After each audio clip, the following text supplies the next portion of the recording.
अस्सलाम वालेकुम नाज़रीन, मां आहियां शुएब अली उमरानी ऐं तव्हां ॾिसी रहिया आहियो BR टाइम न्यूज़। सभ खां पहिरियों शामिल कंदासीं हीअ रिपोर्ट। सिंध जे वॾे वज़ीर मुराद अली शाह चयो आहे त वफ़ाक़ी हुकूमत सूबनि खे इतमाद में वठण खां सवाइ आदमशुमारीअ जा नतीजा जारी करण जी मंज़ूरी ॾेई छॾी। हुक्मराननि मुल्की मईशत खे बि तबाह करे छॾियो आहे। IMF जे चवण ते कानून तब्दील कयो पियो वञे। वज़ीर आला हाउस में प्रेस कॉन्फ्रेंस कंदे मुराद अली शाह चयो त ॿियनि मुल्कनि जी भेट में पाकिस्तान में कोरोना वायरस जी सूरत हाल वधीक ख़राबु आहे। माण्हुनि खे वैक्सीनेशन न करण सां असांजी वॾी नाकामी आहे। कोरोना वायरस जे वधंदड़ केसिस सबबि मुल्क में अॼु खां सख़्तु लॉकडाउन। NCOC मूजिबि बैनल सूबाई ट्रांसपोर्ट हफ़्ते में 2 ॾींहं बंदि रहंदी। ट्रेनुनि में 70% ऐं शहर अंदरि हलंदड़ ट्रांसपोर्ट में बि 50% मुसाफ़िर सफ़र करे सघंदा। सियासी समाजी रांदियुनि सक़ाफ़ती ऐं तक़रीबुनि ते मुकमल तौर पाबंदी। लाहौर हाई कोर्ट आमदनीअ खां वधीक असासन वारे केस में मुख़ालिफ़ धुर अॻवान शहबाज़ शरीफ़ जी ज़मानत मंज़ूर करे वरिती। 50-50 लख रुपयनि जे ॿिनि मुचलकनि एवज़ आज़ादु करण जो हुकुम।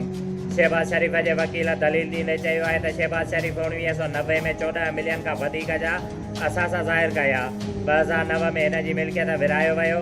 नेब प्रोसिक्यूटर मुख़ालिफ़त कंदे चयो आहे त शहबाज़ शरीफ़ वटि रमज़ान शुगर मिल खां सवाइ को बि आमदनीअ जो ज़रियो न आहे। समूरी मिल्कियत ॿाहिरां आयल TTs सां ठाही वई। वफ़ाक़ी हुकूमत पारां रियासत जी रट चैलेंज कंदड़ ख़िलाफ़ सख़्त कार्रवाईअ जो फ़ैसिलो। घरू वज़ीर शेख रशीद जी सदारत हेठि थियल इजलास में चयो वियो आहे त मोटरवेज़ GT रोड ऐं ॿियनि वॾनि रस्तनि खे ट्रैफ़िक लाइ क्लियर कयो वियो आहे। पंजाब जे मुख़्तलिफ़ शहरनि में मज़हबी जमायतुनि जो एहतिजाज। लाहौर जे मुख़्तलिफ़ हंधनि ते धरणा। रावलपिंडीअ में लियाकत बाग वटि मरी रोड खोलियो वियो। फैसलाबाद वटि एहतिजाज सबबि ट्रैफ़िक बदस्तूर मुअत्तिल। सूरत हाल ते कंट्रोल करण लाइ पंजाब जे 4 शहरनि में रेंजर्स मुक़रर। चकरियुनि दौरान 2 अहलकार शहीद ऐं 97 ज़ख़्मी थिया। आल सिंध एम्प्लॉइज़ एसोसिएशन सकेगा जे सॾ ते इरिगेशन ट्रेड यूनियन आल सिंध यूनिवर्सिटी एम्प्लॉइज़ सिहत खाते जे मुलाज़मनि समेत ॿियनि सरकारी खातनि जे मुलाज़मनि पारां पंहिंजे मुतालिबनि जी मञता लाइ LPOD कॉलोनी नुसरत डिवीज़न नवाब शाखा मियां अब्दुल रहीम बारो बख्श अली चाचड़ गुलाम कंबर मरी ऐं ॿियनि जी अॻवाणीअ में रैली कढी वई, जेका मुख़्तलिफ़ रस्तनि खां थींदी नवाब शाह प्रेस क्लब पहुती।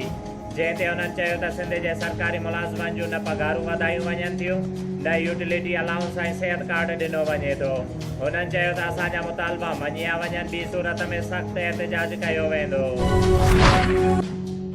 नवाब शाह जे जाम साहब रोडवासी मुग़ल बिरादरीअ जे बुज़ुर्ग ऐं नौजवाननि जो अॻूणे लीगी अॻवान शौकत जट जे ज़ियादतुनि ऐं 2 नौजवाननि हसन ऐं खुरम मुग़ल खे बिना ॾोह लाकअप कराइण ख़िलाफ़ एहतिजाज। जंहिं ते हुननि मुतालबो कयो त मथनि दाख़िल कयल कूड़ो केस ख़तमु करे ॿिन्ही खे आज़ादु कयो वञे ऐं शौकत जट ख़िलाफ़ आला सतह ते इंक्वायरी कराए असांखे तहफ़ुज़ ऐं इंसाफ़ फ़राहम कयो वञे।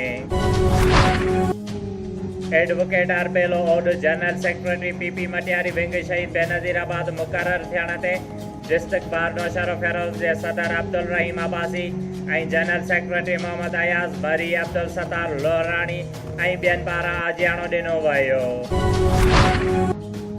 सीनियर सियासतदान पीपल्स पार्टीअ जो मरकज़ी अॻवान MPA सैयद मुराद अली शाह बिरिया सिटीअ में पंहिंजी रहाइशगाह लालबाग में ज़िले नौशर फेरोज़ ऐं उन जे आसपास खां आयल माण्हुनि जा मसाला ॿुधा ऐं उन्हनि खे बर वक़्तु हल कयो ऐं कुझु माण्हुनि जे मसालनि खे हल कराइण जी ख़ातिरी पिणु कराई। शुएब अली उमरानीअ खे ॾींदा इजाज़त। वधीक ख़बरुनि ऐं अपडेट्स लाइ ॾिसंदा रहो BR टाइम न्यूज़।